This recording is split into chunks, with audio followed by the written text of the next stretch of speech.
सरकार पेंशन का प्रबंध करो, प्रबंध करो, प्रबंध करो। सरकार पेंशन का प्रबंध करो, प्रबंध करो, प्रबंध करो। सुखो भाई, सुखो भाई, 10 गारंटियां किथे पाई। सुखो भाई, सुखो भाई, 10 गारंटियां किथे पाई। हाउस को गुमराह करना बंद करो, बंद करो, बंद करो। हाउस को गुमराह करना बंद करो, बंद करो, बंद करो।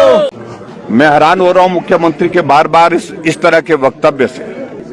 सुबह कहते हैं कि प्रदेश बहुत गंभीर आर्थिक संकट के दौर में से गुजर रहा है और शाम को कहते हैं कि आर्थिक संकट है नहीं, हम जो है हिमाचल प्रदेश में फाइनेंशियल डिसिप्लिन की बात कर रहे हैं।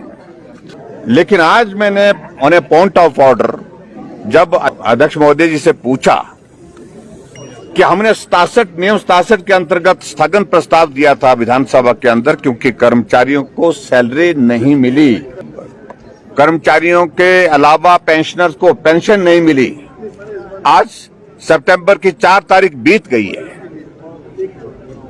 इस पर मुख्यमंत्री जवाब देने के लिए खड़े हुए। पहले कहने लगे मैं जवाब देना चाह रहा हूं और बाद में कह रहे हैं कि मैं स्टेटमेंट दे रहा हूं। हैरानी इस बात को लेकर के है कि 2 वर्ष का कार्यकाल हिमाचल प्रदेश में कांग्रेस पार्टी की सरकार का होने जा रहा है। अभी भी जहां इनकी विफलता होती है, नाकामयाबी होती है, वहां दोष पूर्व सरकार को दिया जाता है और केंद्र सरकार को दिया जाता है। हमारे समय में भी इस तरह से हालात बहुत ज्यादा ऐसे नहीं थे कि आर्थिक दृष्टि से हिमाचल बहुत मजबूत था, लेकिन फिर भी हमने उस जिम्मेवारी को समझा और उस जिम्मेवारी का निर्वहन किया। बतौर मुख्यमंत्री, बतौर फाइनेंस मिनिस्टर हमने समय पर सैलरी दी, समय पर पेंशन दी और डीए की किस्तें जारी की। एरियर्स थे वो पेंडिंग, उसमें बहुत सारी राशि दी। पेंशन जो भोगी हैं उनके बिल बहुत सारे पेंडिंग थे, कर्मचारियों के, जो हॉस्पिटल के जो रिम्बर्समेंट के वो भी पेमेंट की।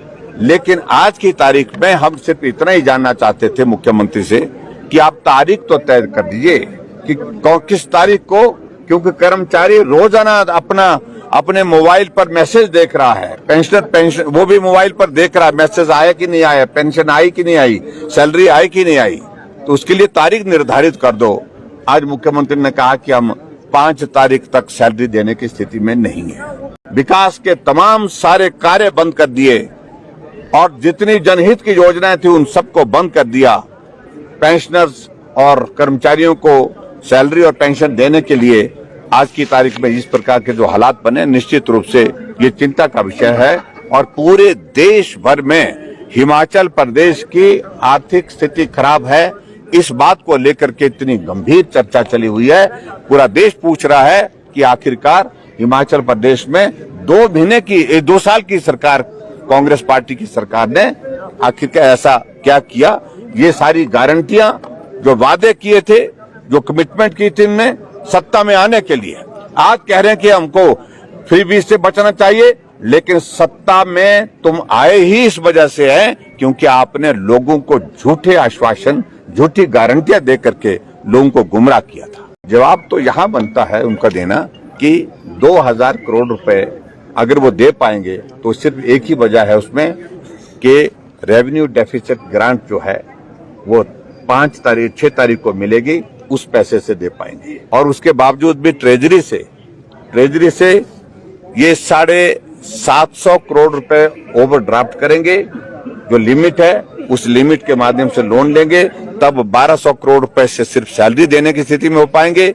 उसके बाद 10 तारीख के बाद मुझे लगता है कि ये पेंशन देने के लिए जो केंद्र का जो शेयर का, जो टैक्सेस का जो शेयर का हिस्सा आता है, सेंट्रल टैक्सेस का जो शेयर आता है, जब वो मिलेगा उसके बाद फिर 800 करोड़ रुपए का इंतजाम उसके बाद हो पाएगा। तो जो हम 1 तारीख को पेंशन देते थे और सैलरी देते थे, हर महीने हम सरकारी कर्मचारियों को सैलरी के रूप में 1200 करोड़ रुपया और जो पेंशनधारी हमारे बुजुर्ग हैं उनको 800 करोड़ रुपया हम हर महीने की 1 तारीख को देते थे।